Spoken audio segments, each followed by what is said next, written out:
October Red Boxing here with Dean Whyte. Bro, Dean, what's happening? Got on the channel already. Here we are, coming to spill the gossip, the beans of tonight, the wars, the attrition. You know, the man that put it all in there, boy. I'm telling you, them boys are some tough-ass boys, you know. They were taking some licks in there, boy. Joseph Parker, to me, and I'll just give you my opinion to start it off, he came in there more aggressive. He came in there a different Joseph Parker. He was talking about it at the presser all week. We saw that. But how do you think it went in the ring? His presence? Look, he come in heavier than he was before. He was a heavier man, so you could tell from the offset that he come in like he was aggressive. He was looking to get a knockout, and it showed in there. They had a game plan. You know, he shot very sharp, very explosive. His jab was good. Obviously faded a little bit because obviously he can't keep that kind of consistency. But they had a plan because they knew he rolled and bobbed into the uppercut, so they had a plan, and they were working, and they were hitting him with some good uppercuts. But I felt like the corner could have given him a bit of information. Say, look, we're gonna have to change it up. We might have to feint, like roll and then feint, so we pull out, so we don't get caught with that uppercut. And that was the kryptonite tonight. That uppercut put a lot of damage and miles on the clock for Derek tonight, you know. I'm telling you, the real kryptonite, rude boy. But Derek's tough as nails, tough as boots, you know what I mean? So we got to give him credit. But even Joseph was taking some licks in there as well, because Derek was just coming forward and he was licking him in the ghoulies, everything. He was moving smoky. He didn't complain. He just carried on getting on, and he's a true fighting man. He just cracked on, and he kind of winced a bit, but then just came back and rallied. But you know what, like I said to these, if that was a different ref in there, they might have stopped that, because I saw the ref looking at Derek very, very closely, and he was whiskers away from probably stopping it and saying, listen, enough's enough, Derek. We're going to save you for another night. But credit to Derek that he saw the bell out, and I'm happy he saw the bell out, because I wouldn't have wanted him to go out getting knocked out, because I feel he puts too much into the sport, and he's a true representative of UK boxing or heavyweight boxer that, you know, can resurge in their career after many losses. So, you know what I mean? Credit to them, man. They're big up them. Yeah, I'm getting bothered behind the scenes here. Why don't you just jump on camera? You're all talking about being a ghost, and you're behind bothering me.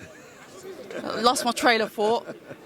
We talk about Derek Chisora showing some serious heart, and like you said, there was a couple of times in there when I thought they should have stopped it.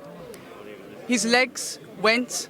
I think, what was it, in the earlier rounds, was it about round 4, round 5? His legs went from a long time, but you know what, there was a lot of pushing as well. And I felt the ref should have gave Joseph a bit of a warning, because he did for an uppercut. It was a grazing uppercut, but then he pushed him harder than the uppercut was, and he kept pushing all night. I understand the pushing element, you know, push and then punch or whatever. I get it. But I felt like, because I wanted Derek to win, I felt like there should be some redressing for the pushing. And then the ref did later on say, well, look, enough of the pushing, but it was a little bit too late, because you counted for a big push, you know, which was a knockdown. You counted a knockdown. I couldn't believe that. When you saw it on the replay, there was a shot, yes, but he was pushed way too heavy for you to count. You should have warned him, gave him a couple of seconds, and you know, you're off balance. But yeah, again, he done it excellent for bloody, you know, taking these licks and continuing to see the rounds and rallying back late in. But that's yet again, Parker couldn't maintain that kind of ferocity. He couldn't maintain that output, so he was gassing also. So it was a fight of many kind of moments in there, but I still had Parker in control quite a lot of the fight. You know what I mean? We didn't see that signature overhand land tonight from Derek Chisora. I felt like if he double jabbed, if he double jabbed a little bit and threw it, he kept crowding. He was too close when he threw the overhand. But this is boxing. You can't get it all on the night. So sometimes you win and then you lose some. Tonight it's him. He's a loser. He just got to go back to the drawing board and come again in 2022.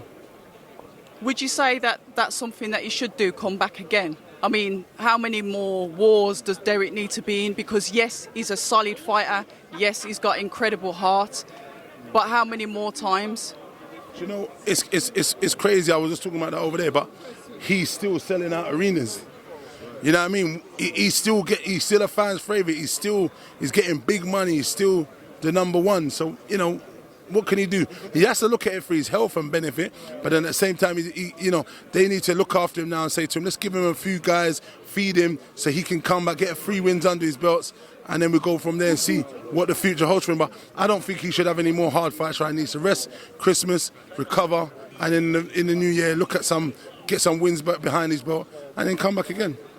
So what are your thoughts on Parker then? He's got the win. you seem to be in a bit of limbo land as far as the heavyweights are concerned. What do you think's next for him, or what do you think should be next for him? Look, he's in the Who Needs Him club. He's good. He's the risk ratio to reward is just too much. He can box, he can punch. He's a good combination puncher. No one's really going to fight him. He should go and have a rematch Ruiz, Ortiz, Joe Joyce. There's fights out there for him. Take care. There's fights out there for him. But right now, none of the big dogs are going to look at him because they're in great positions to make big money fighting for the titles and other stuff. So I don't know where it goes. But I like Joseph Parker as well. But it's just unfortunate he was fighting Del Boy tonight. I wanted Del to win. Yeah, it's one of them. A name that you've mentioned there, Joel Joyce. That's a nice fight, that is, because they've both got solid chins. Yeah. I'd like to see that fight. That's a fan favourite fight, that fight there. You know what I mean? I'd love to see that. So let's see how it goes. You know what I mean? And finally, the heist is back again. The money heist is back again. Plug that. Let us know when it is, where it is, how we can get tickets, and maybe some names that you've got on the card.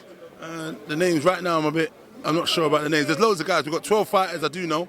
We've got half the card matched already. February the 12th, we go again at Tolworth Leisure Centre. And Money Heist 2. If you missed it the first time, we're going to do it again. It's going to be a cracker. Great fights. Hoping to have maybe a title fight on there. We'll see. We could get a Southern area on there. Not sure. We've got to look at it. I needed to chat to one of the board guys here. I missed him earlier. But I'm sure I'll see him in the New Year's and see what's going on. But it's going to be a good one. The guys, some of the other guys there, but it's the new guys. But I'll get the names when I'm a little bit not on the old, you know. Okay, it is what it is. Listen, I know you people are here waiting for you to get off. Always a pleasure, Dean. Until the next time, October Red Boxing, Dean Whyte. Thank you. Hi, and thank you for watching October Red Boxing. Like, subscribe, and tap the bell for notifications. You can also find us on Instagram at October Red Boxing and on Twitter, October Red UK. And remember, at October Red, we stay ready.